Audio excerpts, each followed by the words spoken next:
Dear student, आज के lecture में हम दिसंबर 2014 के क्वेश्चंस करेंगे। क्वेश्चन ये है, इसका सॉल्यूशन कैसे करना है। ए और B n cross n matrix है सच दैट कि B A plus B square is equal to I minus B A square. तो where I is the identity matrix which of the following is true. तो A is non singular, A B is non singular, B is non singular और A plus B is non singular. तो non singular क्या होती है? जिसका determinant 0 है। तो A is not invertible, ठीक है, यानी कि नो इन्वर्टिबल नहीं है।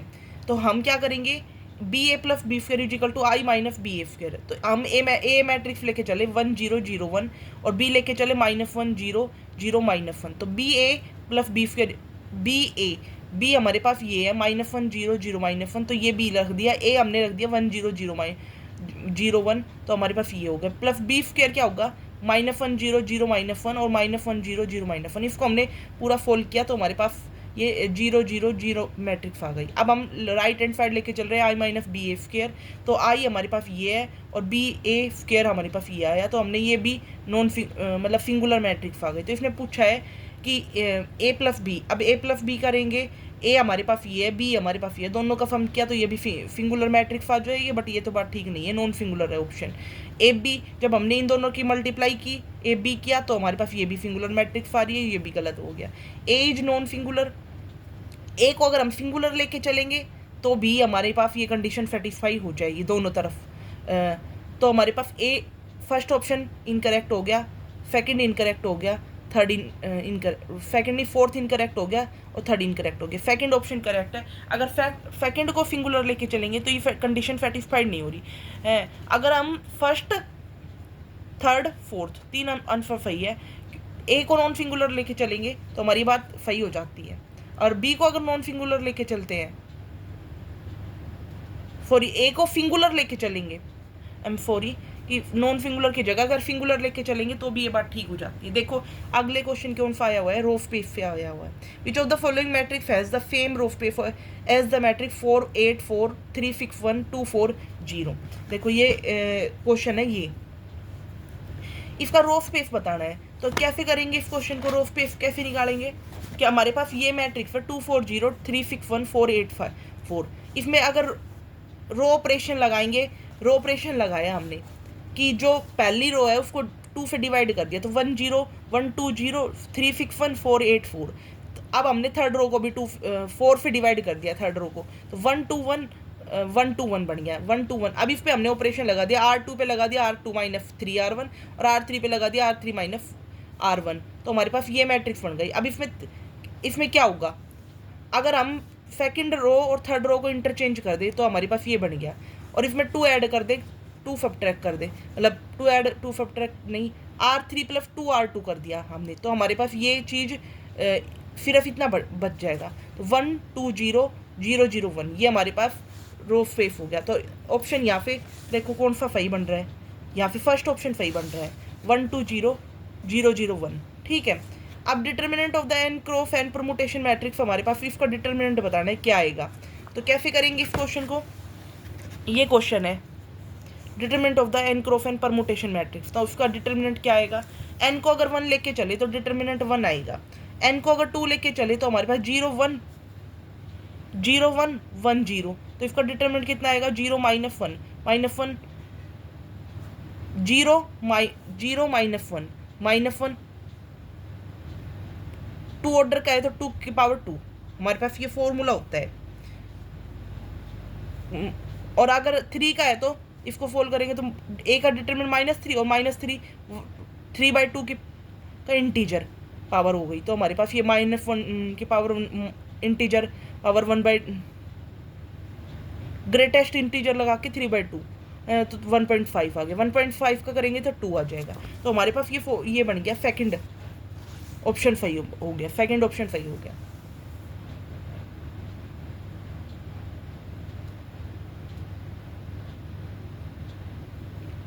अगला क्वेश्चन देखो, डिटर्मिनेंट इसका निकालना है। ये तो सिंपल ही है, कुछ नहीं करना, R2 पे लगाया ऑपरेशन, ये क्वेश्चन आया हुआ है। कैसे करेंगे, R2 माइनस R1, R3 पे लगाया R3 माइनस R1, तो हमने ये किया तो यहाँ पे ये आ गया। अब इसको ओपन किया तो हमने ओपन किया तो ये आ गया, ये आ गया Z minus X Y minus X Z minus Y. इसको ओपन करने का तरीका देख लो, 1 into Y minus X into Z minus 1 Y minus X, और फिर इसको इससे मल्टीप्लाई कर दिया, इसको इससे मल्टीप्लाई कर दिया, फोल्ड कर दिया हमने। तो ऑप्शन यहाँ पे option Z minus X Y minus X और जेड माइनस वाई, यानी फर्स्ट ऑप्शन सही बन रहा है। आगे देखो, which of the following matrix is not diagonalizable, कौन सी डायगोनलाइजेबल नहीं होगी।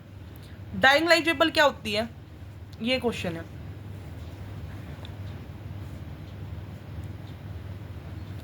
डायगोनलाइजेबल क्या होती है, डायगोनलाइजेबल वो मैट्रिक्स होती है जिसका एम और जीएम इक्वल हो। देखो मैंने डेफिनेशन लिखी हुई है, A is diagonalisable if and only if they if for every eigenvalue of A the am of lambda is equal to geometric multiplicity of lambda। तो am lambda is equal to gm। अब upper triangular matrix है, ये देखो इसकी eigen value क्या आएगी 1 2 1, तो 1 2 1 आई, तो अर्थमेटिक मल्टीप्लिसिटी लैम्डा 1 की कितनी आएगी 2 और लैम्डा 2 की 1।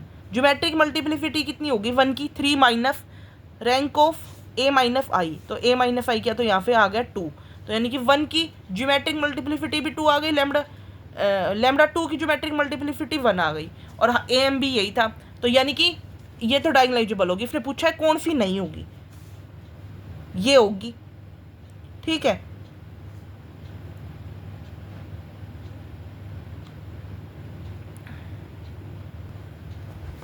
ऑप्शन सेकंड देखें 1 2 3, 3 डिस्टिंग आइगन वैल्यू है, तो इसलिए ये सही नहीं है।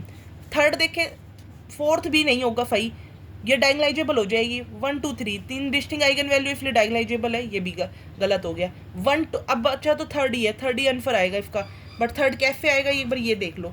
इसकी 1 2 1 1 2, तो इसकी अर्थमेटिक मल्टीप्लिसिटी कितनी हो गई 1 की 2 आ गई, अर्थमेटिक मल्टीप्लिसिटी 2 की कितनी आ गई 1, तो जीएम कितना हो जाएगा 1 के about 3 minus rank of A minus I, तो हमारे पास यहाँ किया तो कितना आया, ये आ गया 1, और ज्योमेट्रिक मल्टीप्लिसिटी कितनी आ गई 2, तो ये तो सही नहीं है। अर्थमेटिक मल्टीप्लिसिटी 2 है, ज्योमेट्रिक मल्टीप्लिसिटी 1 आ गई, सॉरी अर्थमेटिक मल्टीप्लिसिटी 2 है, ज्योमेट्रिक मल्टीप्लिसिटी 1 आ गई, तो ये डायगोनलाइजेबल नहीं है, और इसने पूछा भी यही है कि डायगोनलाइजेबल कौन सा नहीं है। आगे क्वेश्चन देखो, क्वेश्चन 6 ये है कि P कोई भी 2x2 कॉम्प्लेक्स मैट्रिक्स है such that P star P is the identity matrix where P star is the conjugate transpose of P, then the eigenvalue of P are real complex conjugate of each other, reciprocal of each other और unit modulus 1। P star P क्या होता है, unitary matrix है P star P। P star P अगर unitary matrix है, और हम जानते हैं कि आइगन वैल्यू जो होती है यूनिटरी मैट्रिक्स की वो यूनिट मोडुलस 1 होती है, तो इसका फोर्थ आंसर सही है, यूनिट मोडुलस 1। 7th क्वेश्चन देखो, ए कोई भी real m cross n orthogonal n cross n orthogonal matrix है, that is A transpose A is equal to A transpose is equal to identity, n cross n identity matrix है, which of the following statement are necessarily true. तो इसमें से कौन सा option सही होगा बताना है, तो कौन सा ऑप्शन सही होगा देखो,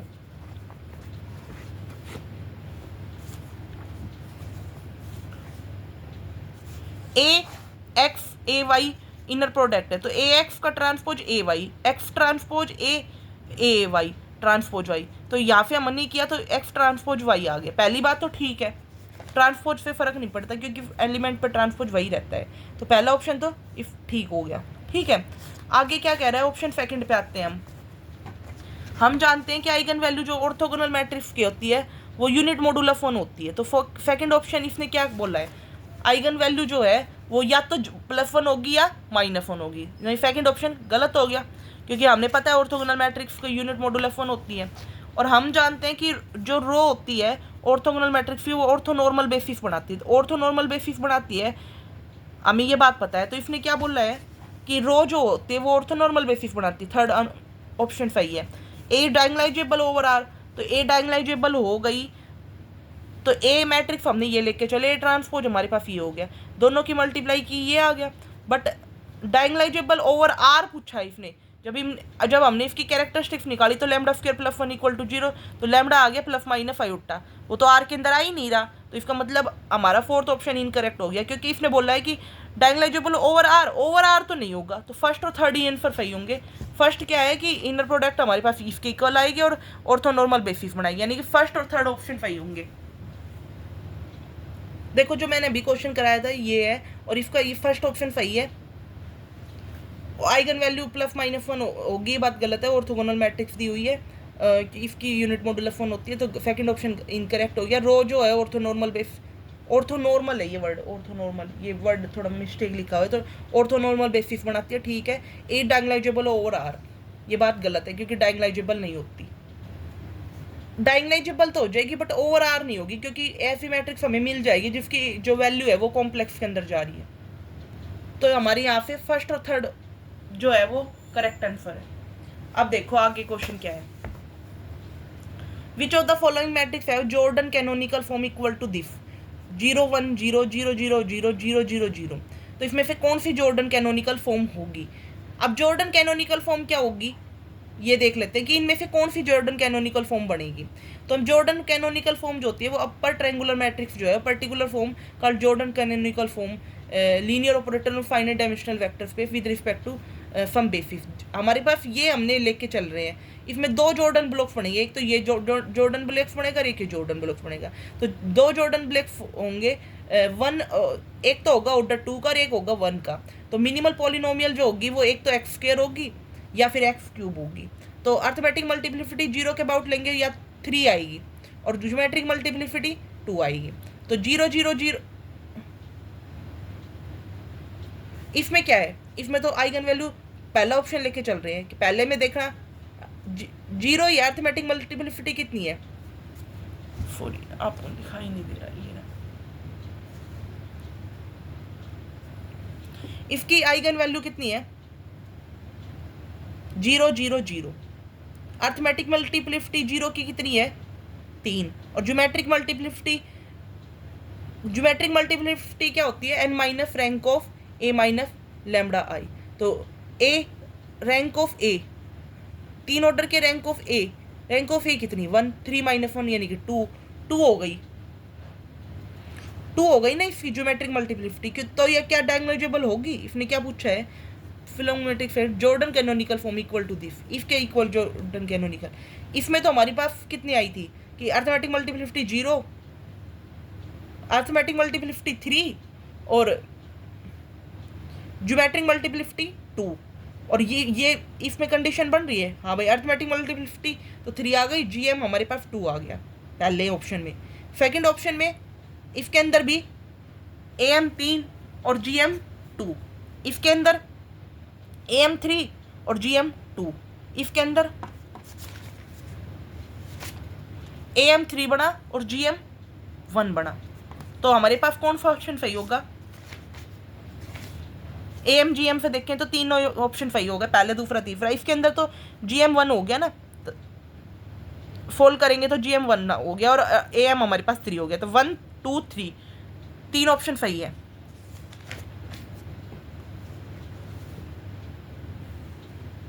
अगला क्वेश्चन देखो, ये क्वेश्चन आया हुआ है कि A कोई भी 3x4 मैट्रिक्स है, B हमारे पास 3x1 है matrix, integer entries. Suppose that system AX equal to B has a complex solution, then ये इंटीजर सॉल्यूशन रखेगा, रेशनल सॉल्यूशन रखेगा, रियल सॉल्यूशन रखेगा टू AX इक्वल टू 0। हमारे पास कोई भी मैट्रिक्स दे रखी है, A जो है हमारे पास AIJ 3x4 है, B हमारे पास AIJ 3x1 है और AX equal to B integer solution रखेगा। भाई हमने मान लिया कि ये हमारे पास A कोई मैट्रिक्स मान के चल रहे हैं, अपनी तरफ से हमने मान ली कि A हमारे पास ये है 2 0 0 0 2 0 0 0 2, ठीक है। 3x4 किया तो हाँ 0 0, तो B हमने 1 1 1 मान लिया। तो हमने फोल्ड किया तो AX equal to 0, AX equal to B fold किया तो हमारे पास क्या है AX equal to B 2x equal to 1, यहाँ पे XYZ लिख लेना, 2y इक्वल टू 1 और 2z इक्वल टू 1। तो x की वैल्यू 1/2 1/2 1/2। तो इंटीजर सॉल्यूशन भाई इंटीजर तो नहीं होगा, इंटीजर कहाँ हो 1/2 इंटीजर है नहीं, ये कह रहे हैं रेशनल सॉल्यूशन, रेशनल हो जाएगा, यानी कि सेकंड ऑप्शन सही है जो इंटीजर सॉल्यूशन गलत, करेक्ट ऑप्शन होगा कि रेशनल सॉल्यूशन होगा इसका। अब ऑप्शन थर्ड पे आते हैं हम। ऑप्शन थर्ड कह रहा है कि set of all real solution to A X equal to 0 है जो basis consisting of rational solution. तो भाई हम ए कोई भी मैट्रिक्स लेके चल रहे हैं, ए आई जे 3x4, तो इसकी रैंक कितनी होगी 3।